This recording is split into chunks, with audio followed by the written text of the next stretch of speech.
Assalamualaikum warahmatullahi wabarakatuh dan selamat sejahtera kepada semua. Untuk makluman, video ini merupakan video tutorial yang akan digunakan oleh tuan-tuan dan puan-puan untuk menggunakan cara-cara penggunaan aplikasi Code 7 ya.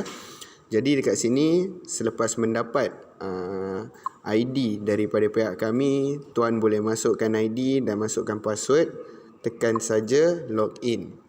Jadi sebaik sahaja tuan-tuan login kepada tuan-tuan punya responder app, semua maklumat tuan-tuan akan ada di sinilah. Seperti di sini kita boleh lihat ada nama Muhammad Aznur Shah bin Nazman, nombor badan dia, lepas tu jadual dia tengah kerja pada pukul berapa, shift apa, clock in dia kena pukul berapa, clock out dia pukul berapa. Jadi di sini juga tuan-tuan boleh lihat kita ada 75 jam untuk 14 hari yang lepas. So seperti yang dibincangkan ataupun seperti yang dimaklumkan kepada tuan-tuan dan juga puan-puan, pihak kami akan membayar gaji sebanyak 2 kali sebulan. Jadi kalau nak cut off gaji tu, dia akan kira yang sebelah kanan ni lah, 14 hari waktu bekerja. So nanti bila dah bayar gaji untuk 14 hari ni, 75 jam ni, dia akan pergi ke sebelah kiri ni total jam. Jadi seperti yang saya maklumkan, kalau tuan-tuan dapat collect 700 jam, di sebelah kiri ni tuan-tuan boleh claim kita punya uniform lah, sama ada baju, kasut ataupun seluar. Jadi di sini kalau kita tengok butang color biru ni, kalau tekan, dia akan memaparkan maklumat-maklumat tentang responder yang bertugas pada zon yang sama dengan tuan-tuan pada waktu itu. Jadi jika ada sebarang permasalahan, tuan-tuan boleh saja menghubungi diorang untuk meminta bantuan pada masa yang akan datang. Sebagai contoh, kalau kita tekan di sini, kita pergi ke awang, dia akan keluar nama maklumat syarikat dan sebagainya. Akan ada butang call ataupun akan ada butang untuk message. Baik. Kalau kita lihat di butang emergency ni, butang color merah ni, butang emergency ni merupakan butang untuk melihat kecemasan-kecemasan yang aktif lah. Jadi kita akan mendapat panggilan trigger kecemasan daripada pengguna aplikasi kita melalui inilah butang emergency ni. Jika ada apa-apa kes kecemasan, kita boleh tengok di butang emergency. Butang location ni merupakan kawasan yang ataupun peta yang kita akan jaga. Jadi di sini juga kita boleh lihat di mana rakan-rakan responder kita yang lain. Selain daripada itu, dekat main dashboard ni, tuan-tuan juga boleh nampak senarai nama pengguna ataupun customer aplikasi kita lah. So daripada sini kita boleh tengok berapa orang customer, mana rumah alamat customer kita. So kita boleh biasakan diri kita untuk pergi melawat untuk memahirkan diri tentang cara-cara ataupun jalan-jalan yang lebih cepat untuk tiba di lokasi-lokasi kecemasan dilaporkan lah. Jadi kalau kita pergi dekat sebelah kiri ni, kalau kita tengok butang nombor 2 daripada kiri, kita tengok duty roster. Jadi di sini tuan-tuan boleh pilih jadual. Sebagai contoh, kalau kita tekan di atas ni, tuan-tuan boleh pilih. Contohnya kita akan pilih untuk kerja hari Khamis ni, rasa macam nak kerja.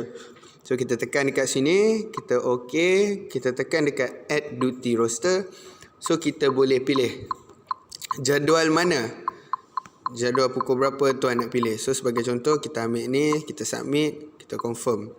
Jadi dekat sini nanti kalau kita tengok, saya tukar sebentar kepada 6 hari bulan. So daripada sini kalau kita tengok tadi, kalau kita tengok yang 9 hari bulan, dia ada pending, maknanya jadual dia belum lagi di approve. Kalau kita tengok jadual saya pada hari ini, hari pending kita dah tak ada, maknanya jadual semua sudah di approve oleh sistem lah. So seperti yang kita lihat di sini, okey, ni jadual-jadual yang telah diluluskan dan ni tiada jadual yang telah di reject lah. So apa-apa berkenaan dengan nak masuk kerja, keluar kerja, tuan-tuan boleh apply melalui duty roster ni lah tuan-tuan ataupun puan-puan. Jadi kita boleh apply lah. Contoh satu hari tuan-tuan nak buat lebih daripada 3 slot. Okey, kita boleh apply 3 slot. Macam tu tuan-tuan. Baik, so nanti bila kita dah bersedia, apabila kita punya jadual semua sudah di-approve, okay, kita boleh nampak di sini. So kita boleh pergi dekat clock in ni, sebelah kiri sekali. So kita tekan, so kita boleh tekan butang masuk kerja di sini. So apabila kita tekan saja, dia akan automatik membuat pengiraan lah di sini. Dekat sini dia akan buat kira lah berapa jam you akan masuk kerja. Alright. So bila kita dah clock in, kita dah apply jadual, kita kena clock in.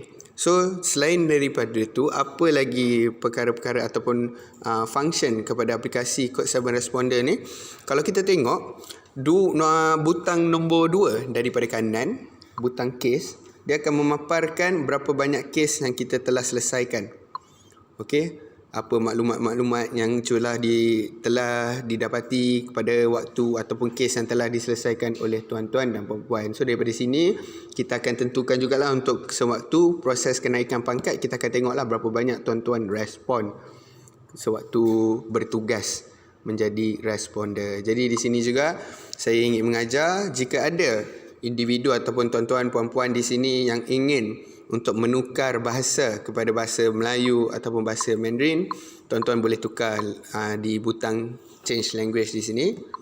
Okey. Selain daripada itu, tuan-tuan boleh juga tukar tuan-tuan punya password di sinilah.